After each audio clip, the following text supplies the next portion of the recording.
Steve, how are you? Hey, Jeremy. How are you doing? You know what? I just wanted to give you this little gift, which is a token of my appreciation for you just being my best bud. Gosh, thanks. Yeah. I love gifts. All right. So, do you love it? Well, what is it? Well, I'm giving you the gift of diabetes because, there's so many new advances in diabetes and medications that can protect your heart, lower your blood sugars, keep your heart healthy. Because I want you to live a long and healthy life because I love you, man. Gosh, Jeremy, thanks so much. But you can't really give diabetes to somebody. Well, do you have diabetes? Yeah. Well, then you're welcome.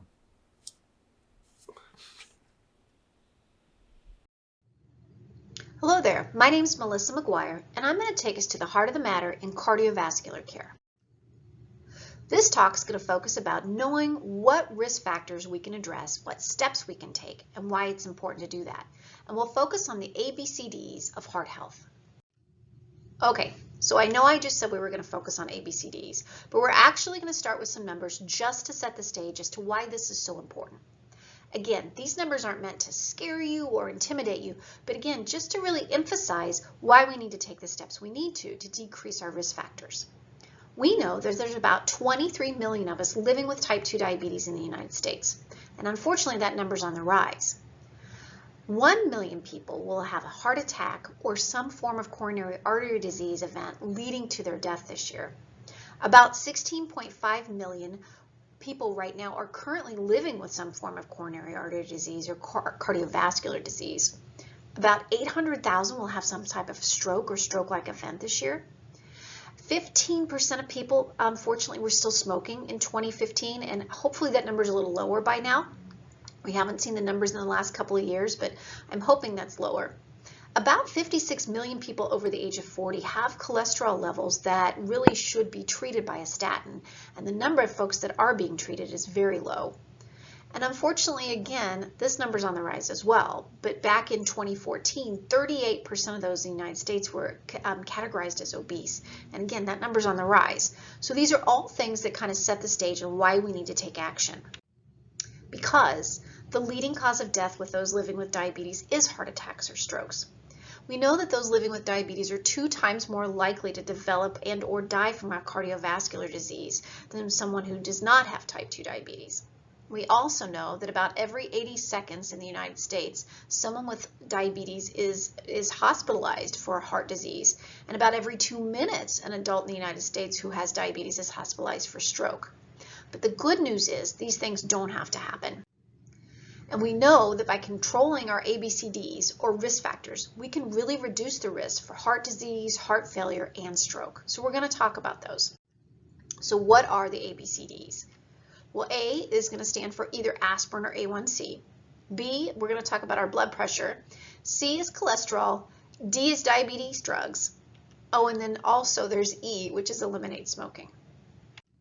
All right, so A is for aspirin. And of course, I'm going to start this off by saying that you really should talk to your practitioner about whether or not this is a right treatment for you, because we just want to make sure that people who maybe are already on a blood thinner or have maybe an issue with some gastric bleeding or stomach bleeding, really talk to a practitioner first. But we're talking about a baby aspirin, which is typically in the United States 81 milligrams per pill. It's effective in decreasing the risk for blood clots, which is the leading cause of heart attacks and strokes, and it's inexpensive, which is important. But again, make sure you talk to your practitioner about whether or not you should be taking an aspirin. So we know here that all people with diabetes and heart disease, really it's indicated right now if their practitioners clear them that this is something they should be doing. And then anyone over the age of 50 with diabetes, because who may have a risk for heart disease. But again, speak to your doctor first and make sure you aren't at a risk for bleeding before you start this. All right. A is also for A1C, and I know that we put a lot of emphasis on this over and over and over again, and you're kind of feel like this is all the practitioner ever talks about, but it is still sort of the hallmark cornerstone for decreasing risk events in those living with diabetes. So knowing your number is essential. Currently, the American Diabetic Association says that those living with diabetes should aim for an A1C of less than 7%. But a key to this too is also discussing with your practitioner where goal is right for you, because we do know that this needs to be individualized. So the one thing I can say is that really know your numbers and know where your goal should be and have that conversation. It is possible to prevent heart attacks and strokes. So we're going to talk about blood pressure next, because this is key as well. Again, I'm going to say we got to know our numbers. Blood pressure should be measured at every doctor's visit. In fact, I encourage people to have a blood pressure cuff at home and maybe check those blood pressures in between times, especially in this era of COVID precautions where a lot of us may be doing telehealth medicine visits. Really having a blood pressure cuff so that you can inform your practitioner when you're talking to them via a virtual appointment is important, and that's just another tool that we can use to arm ourselves with. And making sure you write it down, and making sure that you don't rely on just that one blood pressure check that you may have taken after that your husband or wife had been driving you crazy, or the kids were crying, or the dog was barking. Really kind of set the stage for sort of taking an average blood pressure at specific times a day. Currently, what we do in our practice, and of course this is patient specific, but we really do aim for a blood pressure in that 130/80 range or a little bit less. Did you know that someone running as high as just 140 could be considered having hypertension? And that lower number, as it bumps up closer to 90 in those mid-80s, is also hypertension. So understanding what your personal goal is and what your average blood pressure is really key to decreasing your risk factors. So again, talking to your healthcare provider about what your target is, and really probably for most of us, it's going to be that less than 130/80 is what we should be aiming for. Well, what are some steps you can take if you do have high blood pressure? Well, you can consume a low-salt diet, and I know that we're already talking about a low-carb diet, a low glycemic index, and all of these things that we're trying to do with our diet. But again, just generally eating healthy and consuming fresh foods will help with this low-salt diet. And what we consider a low-salt diet is less than about 1,500 milligrams per day. So again, fruits, vegetables, whole grains, that'll help us really avoid excess sodium. And lean proteins, lean meat, lean fish, beans, nuts, unsalted nuts, those types of things can really just help overall decrease our sodium intake, but also decrease our blood pressure. The other thing we're going to talk about, and this kind of plays in fact with our cholesterol, which is another risk factor, is to minimize saturated and trans fats, which you usually find in processed things that have added sugar or processed meats. And then of course, protect your kidneys. So what we can do to protect our kidneys is there's two classes of blood pressure medications that your provider may ask you to take that may or may not be related to 100% decreasing your blood pressure, but just the fact that these agents alone have been found to protect kidneys in those living with diabetes. And those are called ACEs or ARBs, and it's just the class of medication that they're in. And sometimes we'll give folks a low dose of these medications even if their blood pressure is not out of control. But certainly if someone's having trouble with blood pressure issues, these are the two first classes that we draw to, because we know not only will it bring blood pressures down, but they have the extra added benefit of some kidney protection. Again, I'm going to emphasize this all the way through this talk. It is possible to prevent heart attacks and strokes. And so next we're going to go to cholesterol. So cholesterol. Couple things to remember. We talk about your overall cholesterol level, and then we also talk about LDL and HDL and triglycerides. The important one here to remember is LDL. And a good way to remember this is the L stands for lousy. So LDL is low density lipids, the little teeny tiny fat particles that are sticky and that really cause the problem. And we want to keep this as low as possible. So remember, L is low. High density lipids, or HDL, are the healthy types of lipids. We want to keep those as high as possible. Triglycerides, again, we want to keep those low. And actually, folks who have better control of their glucose will also see better triglyceride levels. So keeping your glucose under control can actually help with your triglycerides. All right, so knowing your numbers here is also going to be important. So ask for them. Don't just get told that, hey, your cholesterol looks good, because there's so many different factors in play here with your cholesterol levels. So your LDL, again, this is going to average out to sort of be down the line recommendation, but you really do need to individualize this. But overall, the goal in a healthy adult is less than 100. For someone with diabetes who is just at fair risk for heart disease, we're probably going to put your goal at less than 70. However, if you're living with heart disease and you already have some form of an event or you're high risk for event on top of your type 2 diabetes, then we're going to ask you to run even lower than 70. And there are some standards out there now that say maybe we should push that closer to 50. But that's between you and your practitioner and really looking at your risk factors. So again, LDL cholesterol, keep it as low as possible. Talk to your practitioner about what your particular goal is. And remember, one of the ways that you can decrease your LDL cholesterol is your diet. You want to stay away from those trans fats that we talked about and those processed foods. HDL, remember, the higher the better. That's the helpful cholesterol. And we want that generally higher than 50. And one of the things you can do to increase that is exercise. And then triglycerides across the board, we want to keep those less than 150. Again, keeping glucose under control can help with that. One of the things that I do want to kind of remind you is that you can be as healthy as possible, be doing everything possible, and still have these numbers that are not in range just because of genetic reasons. So thank your parents, thank your grandparents, but sometimes that happens. And so you don't want to feel like you've failed or you're not doing enough. Sometimes you can do everything right and these numbers are still out of control, and that's why it's really, really important to know what your goal is, know what your numbers are, and have those conversations. So if we've done everything we can possibly do and things are still not hitting the mark, then the class of medications that we refer to is statin medications. Who should take those? Well, right now it's recommended for anyone who's had a previous heart attack or stroke, especially those living with diabetes, should be on a statin medication, especially if your LDL is above your goal.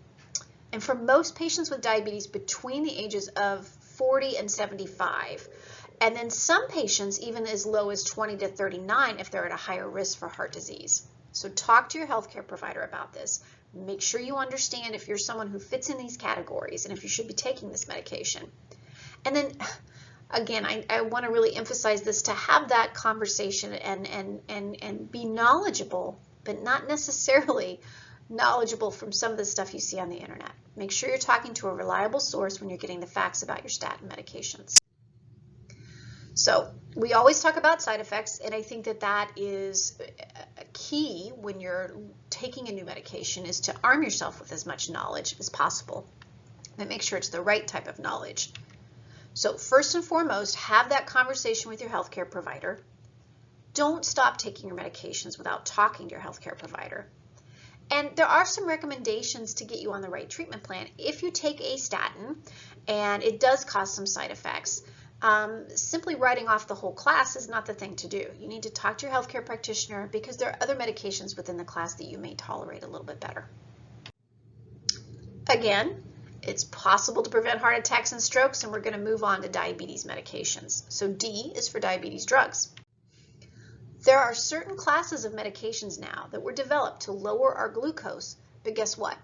They now may also lower our risk of heart attacks, strokes, kidney issues. So fantastic. One of the first classes that broke the news on this was one called a GLP-1 agonist, glucagon-like peptide agonist. And those drugs that are currently on the market that fit this class are drugs like Victoza, Ozempic, Trulicity, Bydureon, many others that are being developed. And then also there's a second class called SGLT2 inhibitors. And these are drugs like Jardiance, Invokana, Farxiga, and others. So you need to talk to your healthcare provider and see if these medications are right for you. Don't forget though, it's not all about just the medications. We kind of need to team up with medications and we need to do our part. So we still need to make sure that we're talking about lifestyle and making those modifications to our diet and to our exercise, but then adding these medications in, even if our glucose is under control, And at goal, our practitioner may want us to be on one of these medications because of the fact that they can so lower our risk factor for heart attacks, strokes, and diabetic kidney disease. Again, possible to prevent heart attacks and strokes. And now we're going to move on to E, which is eliminate smoking. So I can't say it, I can't stress it enough, just don't smoke. And this is really funny, you know, the reason that dinosaurs became extinct was because of smoking. And we know that's not true, but we do know that smoking is one of the leading causes of risk factors that lead to death, and that about 1 in 5 deaths can be traced back to something that occurred or a risk that occurred due to smoking.